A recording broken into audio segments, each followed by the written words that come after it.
Welcome to GetawayGeese. We are Stu and Jane, and with Harry, our Ford custom auto camper, we share our adventures. So join us in this our rough guide series to campervanning in Ireland. In this video we continue to move west towards the Mizenhead Peninsula. We find out who this famous local wrestler was. Stu has a run-in with the wildlife.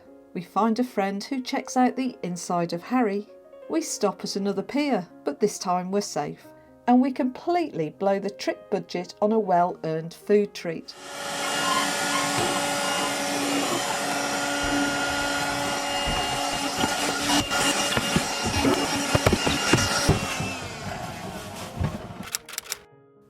Well, what a change we've had in the weather. It's Sunday, and we've woken up to a transformed cove with cloudless skies and a beautiful sunrise. And having had a challenging few days, this is just what we needed to re-energise us.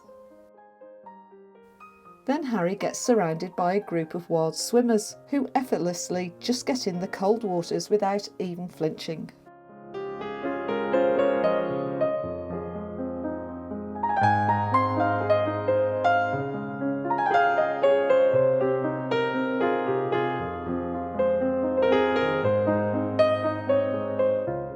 Yeah, he's gone out to the fishing boat. Right. He's bringing the boat back, possibly, in shore for her. And it's great to just watch friends come together and enjoy the moment. And we're now down around here at the moment. So what we're now going to do in the next X number of days, weeks, is to do, there's 1, 2, 3, 4, 5 peninsulas. So we're going to do each of these peninsulas on the WildAtlanticWay. The first one being the Mizenhead Peninsula. I think this one's called Sheep's Head Peninsula. This is the Bearer Peninsula.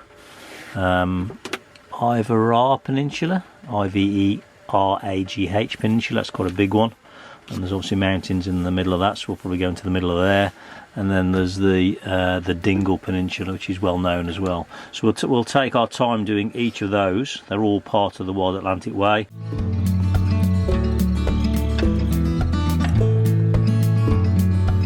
And after a slow morning as usual, we get ourselves together and we're off back to the village of Ballydehob that we passed through yesterday, and it's just a short drive away.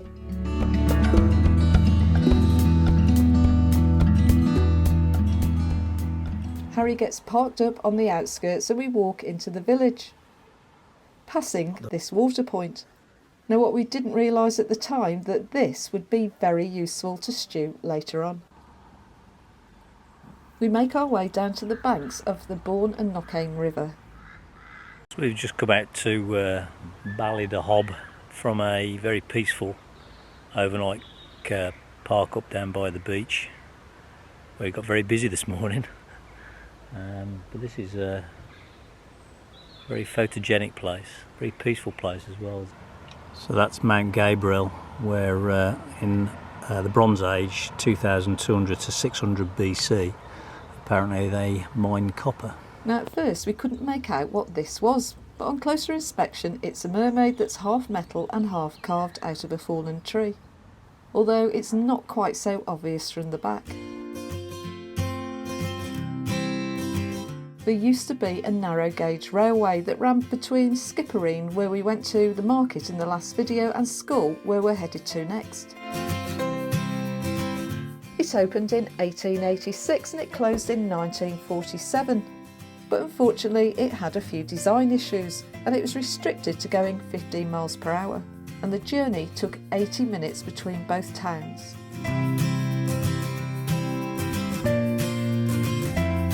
The railway was affectionately known as the Flying Snail, so I guess that just about sums up the speed of the ride. There's 12 arches on the bridge that crosses the river, where today you can walk across them where the line used to be, and the bridge serves as a great backdrop to the river setting. And I think this wooden sculpture guy has the best camera angle of all, and we both literally stand where he is and take the picture.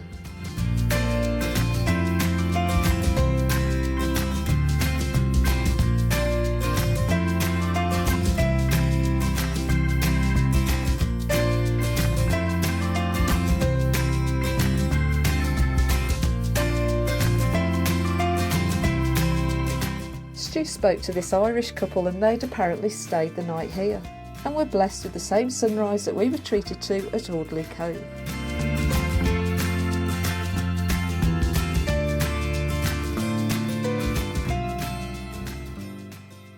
We walked back into the village, taking in the colourful building murals.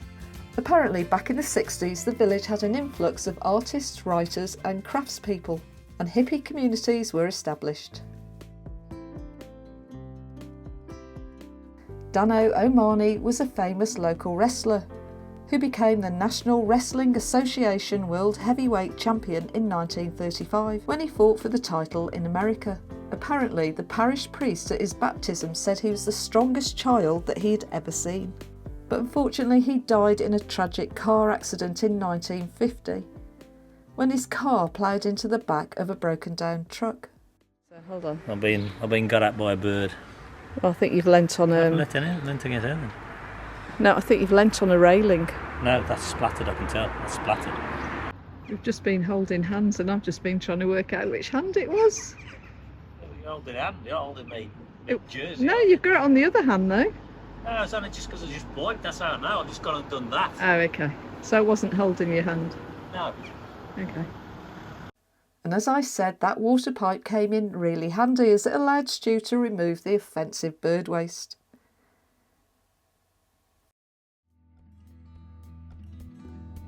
We make our way across to the town of Schull, stopping on the way to see these horses being taken on the beach and what a life they've got.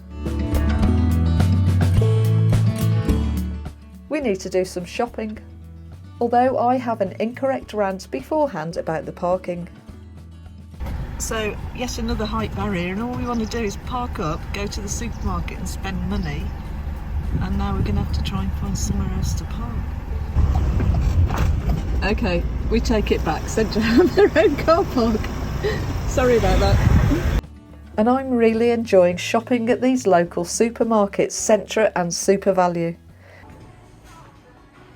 The ingredients are really fresh and presented so well, and it takes me an age to walk around. We find a place to park up for lunch at a very peaceful place called Colla Pier. And this is the perfect spot to just sit and soak in the sun and have a nice cup of tea. We think maybe these are holiday lets, and what a great view they've got.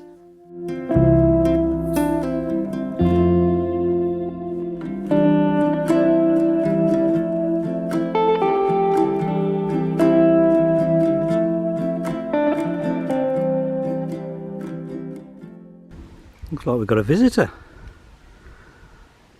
He wants something to eat. Oh my god, Jane's about to shriek. Jane's feeding him. That's unbelievable.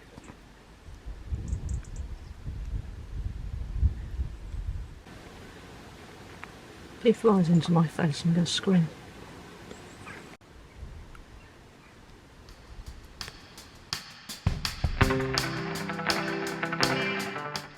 We've just had a beautiful stop for a cup of tea.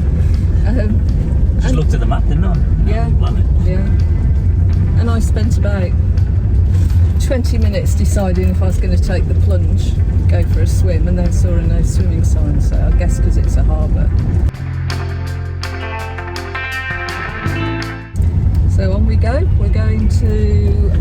We'll keep on trekking along the Mizzen Peninsula, stopping for sides, photo pics, history, anything really. It's the weather's really nice. The sun's come out. I've literally just got changed into a dress. It's that hot, and it's October. Yeah. Crazy. As we drive, we come across these two sculptures that I get out to photograph near the church, and they celebrate the old ways of courtship and coming together to dance and build relationships, and if they were lucky, to marry. Our next stop was just before Tormore at this ancient monument site. So this is an altar wedge tomb. It was thought to be around 2,000 to 3,000 BC. It's where people came to worship. Recently they discovered burnt human bones, which they radiocarbon back to 2000 BC. There was a tomb as well.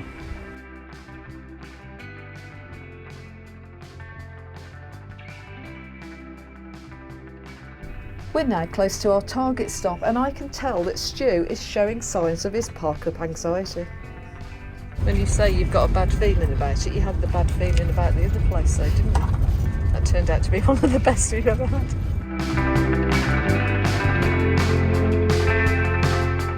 We don't know till we're there.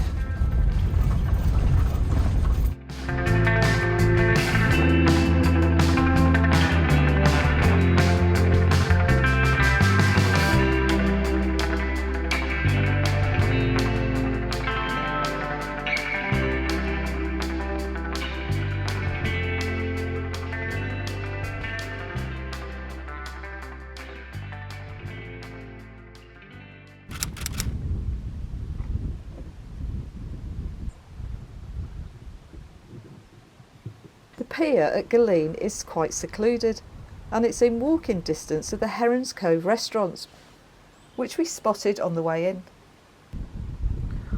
I might be wrong, that might be one of those watchtowers that we saw down at where we had the Lusitania Museum. I know there's several on this coastline. Lobster pots, I assume, or crab pots.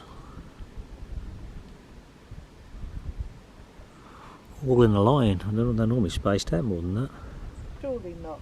Is that fish head bones or is it gulls? I think that's fish. I mean, it's pretty crazy, isn't it, Stu? That we parked here and then managed to find a restaurant within walking distance. I think we're going to spend a bit of our budget tonight. Yeah, perhaps all our budget for eating out. It wasn't the, I suspect it might not be the cheapest restaurant. But it might be the nicest restaurant. And it's the closest restaurant. Yeah, and Stu's got this thing up. We're going to stop. We're going to celebrate the start of the, was it 4 or 5 peninsulas? 4, I think. 1, 2, 3, 5. 5. 5 peninsulas, I think. So that's celebration time. That's Mizzen, Sheep's Head, Dingle, the Beera, yeah, and one I can't pronounce. So that's 5. Because he's from Dudley. He can't pronounce anything from Dudley. So we make a weak excuse and we reserve a table, knowing that it's a high-end restaurant and that we will probably blow the trip budget. But Stu wants to treat me, and who am I to argue? We take a look around, and the park-up is a really pretty spot with a tidal creek, and it's at low tide at the moment. We take a walk into the village, which has a few shops and bars and this petrol station that you often see in Ireland with the pumps right on the roadside. This house is in the process of being done up, and by the looks of it I think it's going to be a really impressive size when it's completed. I won't lie, we simply laze away the afternoon and just enjoy the sun and the views.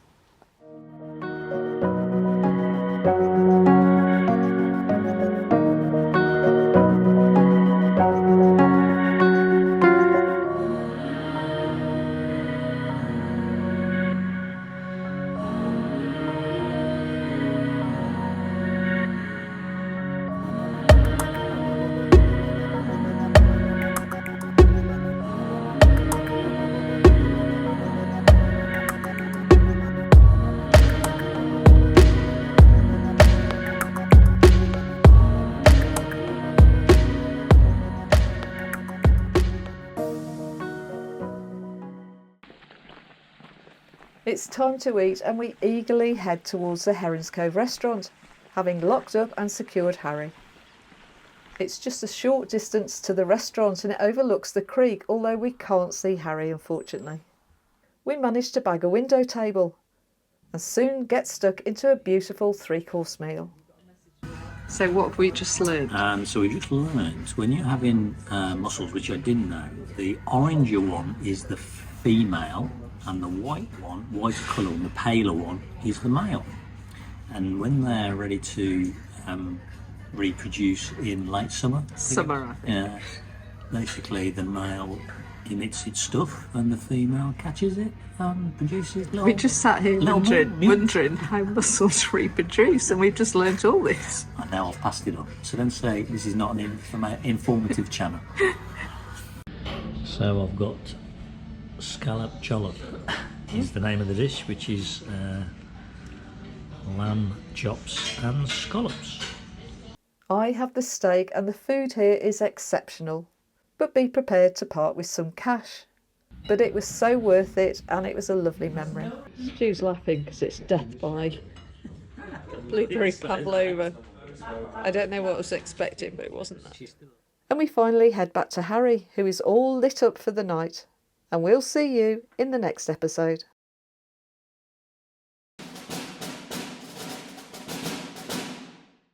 So thanks for watching, and if you enjoyed this video, then help us grow the channel by subscribing, liking and commenting. And we'll hopefully see you in the next episode of our travels in Harry.